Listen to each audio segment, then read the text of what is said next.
इंदौर के देवी अहिल्या विश्वविद्यालय परिसर में अखिल भारतीय संस्थागत नेतृत्व समागम का 2 दिवसीय कार्यक्रम आयोजित किया गया। इस मौके पर मध्य प्रदेश सहित देश के विभिन्न राज्यों के कुलगुरु के साथ सरकारी और गैर सरकारी शिक्षा संस्था से जुड़े प्रमुखों ने शिक्षा के क्षेत्र में आ रही चुनौतियां और किस तरह शिक्षा को बेहतर किया जाएगा, इस पर चर्चा की। माननीय मुख्यमंत्री के नेतृत्व में उच्च शिक्षा विभाग ने 2020 नई शिक्षा नीति देश में सबसे पहले लागू की थी और देश में जब नई शिक्षा नीति लागू की तो नई शिक्षा नीति के परिप्रेक्ष्य में भारत सरकार का व्यू क्या है, यूजीसी के चेयरमैन भी आकर के हमारे लिए नई शिक्षा नीति को लेकर के जो हमारा लिया गया मॉडल ये देश के बाकी राज्यों में भी अपना है। इस नाते से कई सारे देश के उच्च शिक्षा से जुड़े हुए अलग अलग संस्थानों के प्रमुख सरकारी और गैर सरकारी दोनों लेवल के लोग पूरे देश में से आए हुए हैं। एक तरह से महाकुंभ का आयोजन है।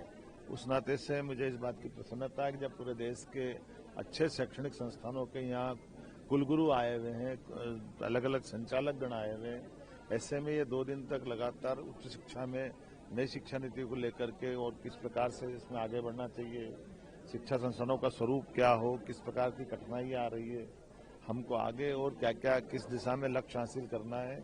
हम सब देख रहे हैं कि ग्लोबली कई सारे देश के अलावा भी बाहर के देश के लोग भी अब अपने प्रदेश में आना चाहते हैं, देश में आना चाहते हैं। तो ऐसे में हमारी गुणवत्तापूर्ण शिक्षा अपना स्तर बनाए रखे और बाकी चीजों की चुनौतियों से भी अपनी पहचान कैसे बनाए रखने में सफल हो।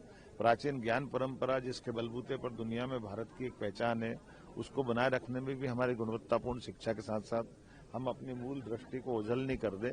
ऐसे कई विषयों को लेकर ये 2 दिन का यहाँ 16 और 17 का सेशन यहाँ होने वाला है। 18 का सेशन उज्जैन में होगा जो भारतीय ज्ञान परंपरा के आधार पर होगा।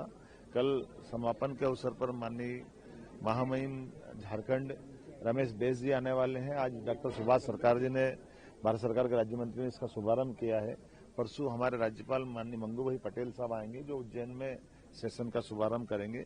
कुल मिलाकर के ये अहिल्या माता की नगरी है, पास में सांदीपनी आश्रम है। मालवा का कल्चर शैक्षणिक ऐसे महाकुंभों करने के लिए जाना जाता रहा है और शैक्षणिक दृष्टि से ये हब बनता है। ऐसे में शिक्षा के परिचर्चा करना ये बहुत अच्छी बात है। मेरी अपनी ओर से विद्या भारती का भी मैं आभार मानता हूँ और देवी अहिल्या विश्वविद्यालय के द्वारा ये जो आयोजन कराया गया है हमारे अपने निर्देश पर बाकी विभाग भी इसमें जोड़े थे। मेरी अपनी ओर से सबको प्रति शुभकामनाएं। और कुछ सब बोल दिया मैं तो। इसके बारे में सारी यूनिवर्सिटी में जो वोकेशनल कोर्सेस होगा, स्किल यूनिवर्सिटी भी सब कुछ होगा। ये हमारे देश के युवा अच्छे स्किल्ड हो हर प्रकार से, हर प्रकार का